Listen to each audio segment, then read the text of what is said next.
people are grossly unaware, and really what drives the things that they do.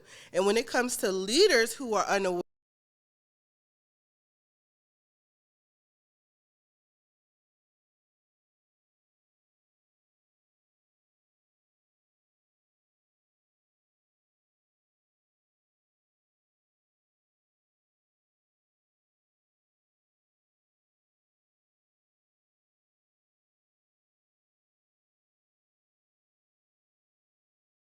hello, my name is Romaine Wright. I am the owner and principal consultant of Just Wright Consulting, LLC, and I'm happy to be here. So what do you do at Just Wright Consulting, LLC? So I'm an HR consultant. I specialize in leadership development, and I work with companies that have up to 250 employees. Okay, so leadership development, like how?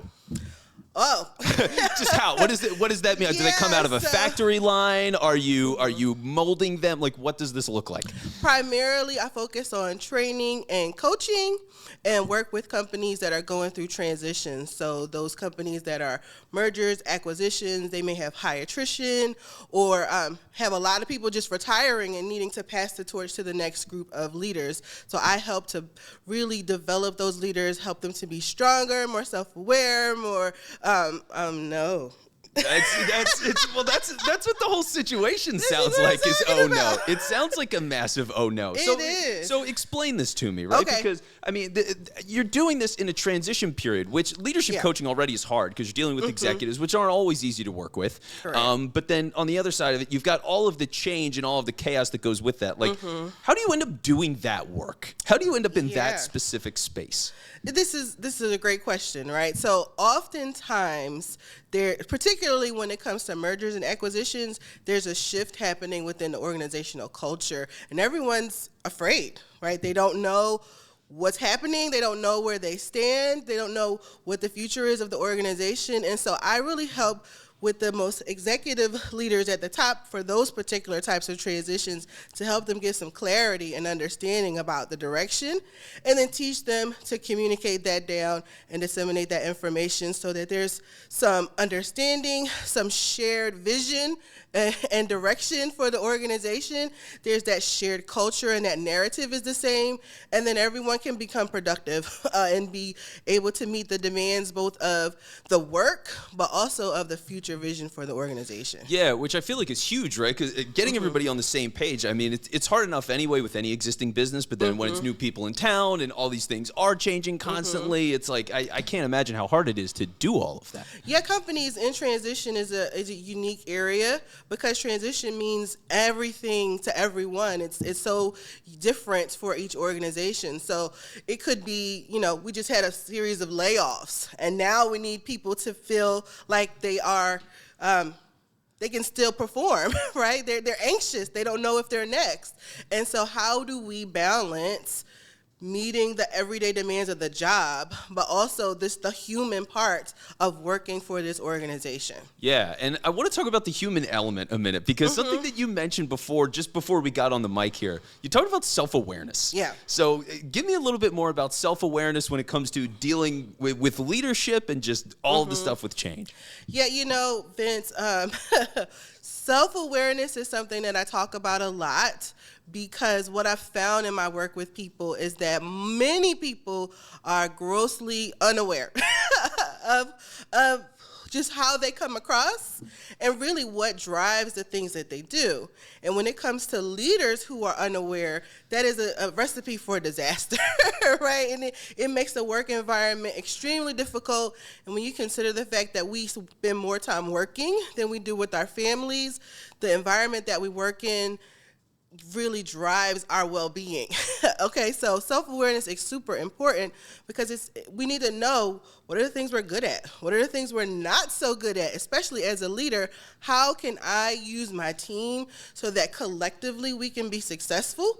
And if I don't know what I'm good at and what I'm not good at minimum, then I'm really setting the team up collectively for a failure, because I'm really not able to best utilize everyone and their talents and be able to really maximize the quality of work that we can provide. Yeah, and it's interesting too, because if there's a self-awareness factor, like the way that you operate as a leader and have employees or whatever, like if you don't create an environment, because talking about culture, where people can give you the feedback on where your blind spots are, they're just terrified of you, then you're not going to see that progress. And you almost have to, I mean, are you like digging out that information basically of like, well, people don't trust you on this and that, like you've got these issues and like, here's how it's all stacking up for you. So here's the way that I help organizations. There's a lot of organizations that do create tools or have ways to collect that feedback. They do surveys. They may even do 360s for leaders and things like that.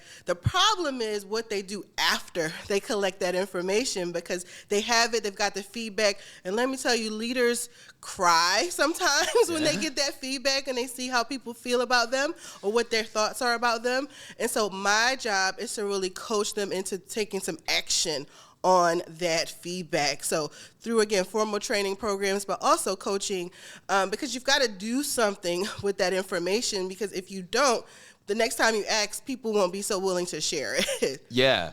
Now, let me ask you this, just from the side of these people who are not self-aware. I mean, how does it get to a point then that, how do they start the path of just realizing I need to, like, I'm not self-aware and I need to be more self-aware? Oh man, such a great question. So there needs to be a willingness and openness to receive the feedback for sure. And this, that question lends a little bit to accountability and performance management, right? Which is a whole different side of how leaders operate or what's expected of them. But it's such a great question.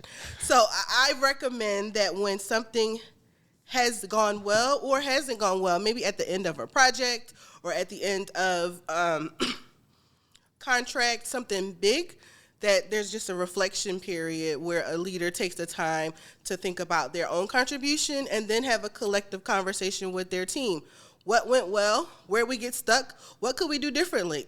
And they can ask that feedback, again, of the group, but also of themselves individually. Yeah, I mean, the way that we do that, because, like, I'm a small business owner, know, so me and Taylor's on the other side engineering this. If you see us at the club, we're basically tied to the hip. But we have quarterly meetings. So we get together every quarter, and then it's just like, all right, how have we been doing with this and that? Let's evaluate these projects. Let's evaluate ourselves and trying to find what we want to do then over the next 3 months so that we can do that process all over again. Like, that's been a checkpoint for us that's easy and manageable. But for you to be able to come and do that for large organizations that don't necessarily have the opportunity to do that, I mean, it's pretty amazing and very interesting. So let me ask you then, for the people who are hearing this and either want to connect with you or might have referral, like what is that good connection for you? Yeah, the best way to connect with me is via LinkedIn or via email.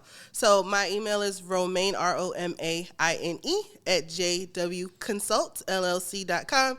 And you can find me on LinkedIn. Just search for Romaine Wright. Or you can find her in the club. Because, in the club, yeah. Yeah, this is People at Pyramid. She's at Pyramid. I'm at the club.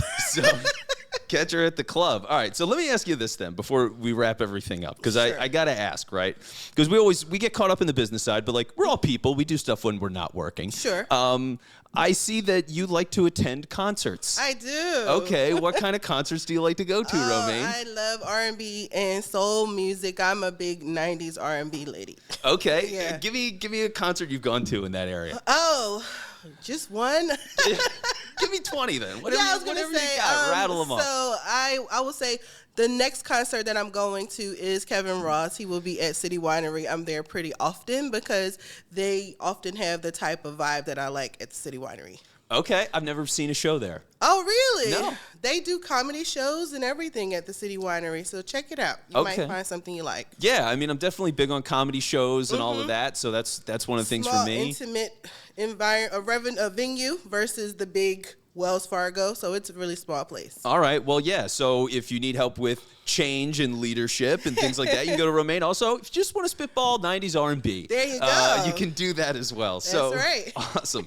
So Romaine, thank you for coming on the show. Thanks. You're just one of those people I've seen around the club so much. Like in terms of, I think, getting the most out of the membership. Like you are one of those people to me. Like I feel like a lot of times when I come in, you are here, you're attending the round tables, you're always active, you've spoken at round tables, like you've really done the thing. So appreciate you taking the time here.